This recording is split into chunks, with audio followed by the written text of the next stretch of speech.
Bienvenue à tous sur Afrique Sport pour la matinale du dimanche 5 mars 2023 que nous débutons avec la Ligue africaine des champions de la CAF.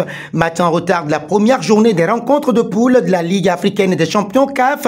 Il opposait ce samedi à l'Ali à Coton Sport de Garoua dans le groupe B. Score final 3-0 pour les Égyptiens. Les hostilités commencent très tôt dans cette rencontre puisque Al-Ali ouvre le score à la première minute par Mohamed Cherif. Peu avant la mi-temps, Ahmed Kendoussi corse l'addition et permet au club de la capitale égyptienne de mener 2-0. Le troisième but d'Al-Ali sera marqué dans le temps additionnel de la deuxième période par Rafat Bayoumi, 90e plus 2. Grâce à cette victoire, Al-Ali a désormais 4 points mais reste à la 3e place du groupe. Restons autour de la CAF. Ainsi en a décidé la Confédération africaine de football CAF, réunie pour étudier le cas du Maroc suite à son absence du dernier championnat d'Afrique des Nations CHAN. La commission de discipline de l'instance dirigeante du football africain a estimé que les Marocains ne sont pas en rien responsables de leur absence de la compétition et pour cause, l'équipe des Lions de l'Atlas à Prime ainsi que les membres de la délégation ont passé plusieurs heures à l'aéroport Rabat Salé afin de s'envoler pour Constantine en vain. Et s'ils n'ont pas pu partir, c'est parce que la Fédération royale marocaine de football n'a jamais reçu l'autorisation des autorités algériennes pour son vol. Le Maroc n'écopera donc d'aucune sanction. Un bon au Barça, à en croire les informations du quotidien catalan Sport. Kessié restera au Barça la saison prochaine. Alors que Xavi ne lui faisait pas totalement confiance, l'Ivoirien commence à gagner du temps de jeu depuis le début du mois de février et la blessure de Serge Busquets et offre beaucoup de satisfaction sur le terrain. Par ailleurs, le FC Barcelone n'a aucune raison de le laisser partir quand on sait que Busquets est vieillissant et que son avenir n'est toujours pas fixé.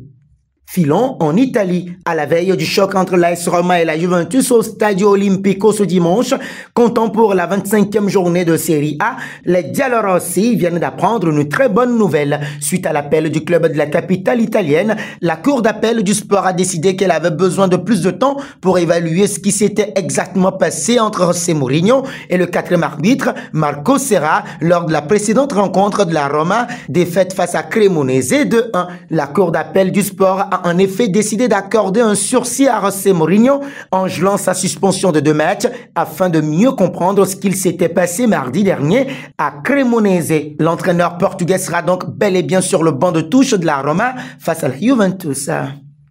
Un bond en Espagne. Tout avait commencé à 200 à l'heure pour Aurélien Tchouaméni au Real Madrid.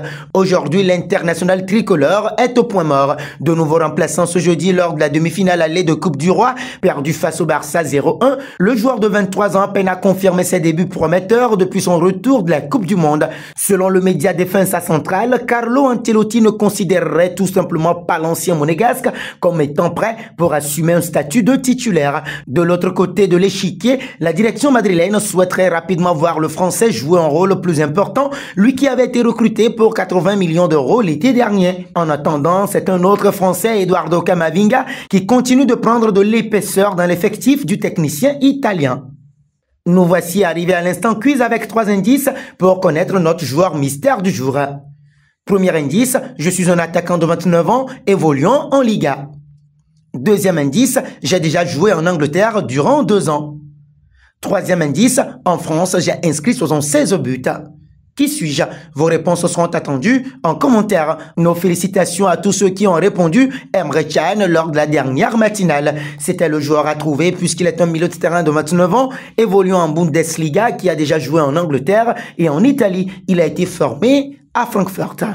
Terminons avec le Bayern. S'il y a bien une rencontre qui capte tout de suite l'attention en Ligue des Champions, c'est bien évidemment le match retour entre le Bayern Munich et le Paris Saint-Germain qui aura lieu en Allemagne. Avant ce rendez-vous d'envergure, Julian Nagelsmann a fait une grosse annonce sur Sadio Mané. Le Bayern Munich s'est bien préparé pour recevoir le Paris Saint-Germain le 8 mars prochain. Après une manche allée remportée par les Bavarois, l'équipe dirigée par Julian Nagelsmann veut sceller le sort de ce match et se qualifier pour le tour suivant. Nagelsmann veut se projeter sur une arme majeure dont il disposera pour la rencontre retour. Sadio Mané revenu de blessure. Il a fait bonne impression. On va essayer de lui donner plus de temps de jeu. C'était une blessure grave et il n'a pas joué depuis longtemps. On n'a pas discuté en détail du plan contre le Paris Saint-Germain, mais Sadio fait partie du groupe, a lancé Nagelsmann.